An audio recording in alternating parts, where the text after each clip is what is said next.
Awak ingat lagi tak? Awak pernah confess dalam bas mini ni. Okey. Check. Pakai seatbelt. Utamakan keselamatan. Saya ada sesuatu nak beritahu awak ni. Saya ada buat salah ke, Mem Zila? Taklah. Sebenarnya saya sayang awak. Kebenaran untuk bercakap dengan bebas. Silakan. Samalah. Saya pun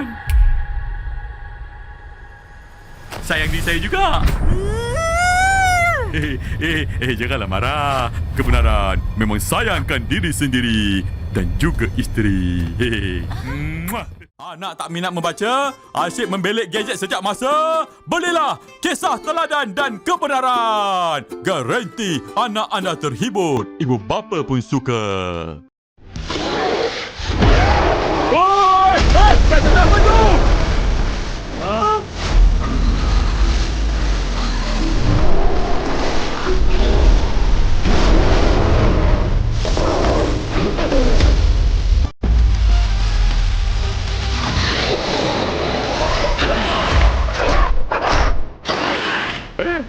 Macam kenal je korang berdua ni.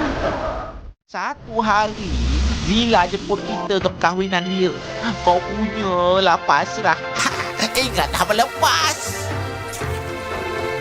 Aduh, melepas aku, Yombi. Itulah kau, lambat. Patut kau confess lah awal-awal. Oh, ni ke pengantin lakinya? Dah sedia ke nak menikah? Saya nikah.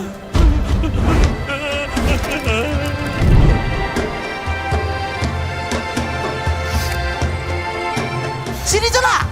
Smile.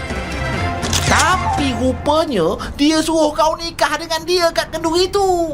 Sebab tu kau pakai baju biasa. Pakai baju biasa lagi? Apa marah-marah ni? Awak pun tak ingat kan? Memang pakar bagi alasan.